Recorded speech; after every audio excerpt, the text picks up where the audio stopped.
गुजरात के अहमदाबाद में भीषण विमान हादसा होता है। इस हादसे के बाद भारतीय जनता पार्टी की उस यात्रा पर विराम लग जाता है जिस यात्रा के जरिए देश के प्रधानमंत्री नरेंद्र मोदी अपने रगों में खून नहीं बल्कि सिंदूर दौड़ने का जिक्र करते हैं। कहते हैं कि हम सिंदूर अभियान चलाएंगे और घर घर महिलाओं को सिंदूर भेजेंगे।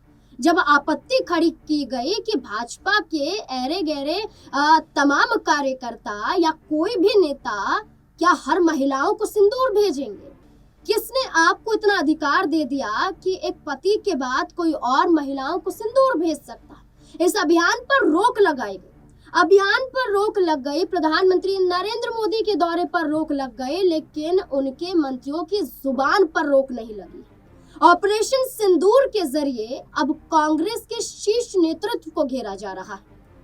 ऑपरेशन सिंदूर के जरिए देश के प्रधानमंत्री की तारीफों में ऐसे कसीदे पढ़े जा रहे हैं मानो महिलाओं की सुरक्षा का जिम्मा प्रधानमंत्री ने उठा रखा है, या हमारे देश के प्रधानमंत्री जिन महिलाओं के सिरों से सिंदूर उजड़ चुका है उनको उनका सुहाग लौटा देंगे। बिहार हो, गुजरात हो, राजस्थान हो, मध्य प्रदेश हो, हर राज्य में जाकर प्रधानमंत्री ने ऑपरेशन सिंदूर के तर्ज पर वाहवाही बटोरी।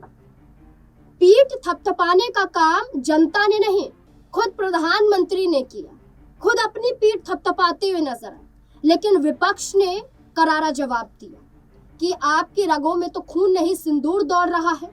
आपने महिलाओं के सिंदूर का अपमान किया है, उसका इस्तेमाल कर रहे हैं। जब राहुल गांधी जहां कांग्रेस के जरिए, जहां अखिलेश यादव समाजवादी पार्टी के जरिए या अन्य विपक्षी दलों के जरिए आरोप लगाए गए ऑपरेशन सिंदूर के तहत प्रधानमंत्री नरेंद्र मोदी के उस बयान को लेकर सैनिकों की वेशभूषा को पहनने के बाद खुद को ही एक शौर्यवीर समझने को लेकर तो विपक्ष ने सवाल खड़े किए।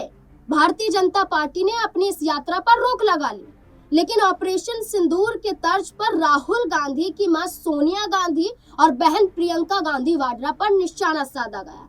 ऐसी ओछी बात कही गई जिसके बाद अब माफी मांगते हुए योगी सरकार के मंत्री नजर आएंगे। दरअसल उत्तर प्रदेश से एक मंत्री हैं जिनका नाम है दिनेश प्रताप सिंह।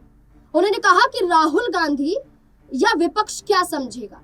राहुल गांधी की तो ना तो मां मांग में सिंदूर लगाती है, ना बहन मांग में सिंदूर लगाती है, ना ही मंगलसूत्र पहनते हैं और ना ही हाथों में राखी बांधी जाती है। तो वो क्या समझेंगे महिलाओं का दर्द। मांग में सिंदूर नहीं जिसके, वो सिंदूर का अर्थ क्या समझेंगे। दिनेश प्रताप सिंह ने सीधे सीधे तौर पर यह कहा कि बड़े घराने से होने के बावजूद ये नहीं हो जाता कि वो भारतीय हो गए। राहुल गांधी पर आरोप लगाया गया कि वो भारत के वासी नहीं है। आरोप लगाया गया कि सोनिया गांधी और प्रियंका गांधी वाड्रा मांग में सिंदूर नहीं भरती हैं तो वो सच्ची भारतीय है ही नहीं। आरोप राहुल गांधी पर लगाया गया कि जिनकी कलाई पर राखी नहीं तो वो क्या समझेंगे शहादत, वो क्या समझेंगे कि अपनी बहनों के लिए कुर्बानी दी जा सकती है, अपनी बहनों का दर्द समझा जा सकता है। प्रधानमंत्री नरेंद्र मोदी संस्कारों से जुड़े हुए हैं और राहुल गांधी किस तर्ज पर देखे जाते हैं, राहुल गांधी किस विदेश में पले बड़े होने के साथ विदेश के ही कल्चर को अपनाते हैं, ये आरोप लगाया गया।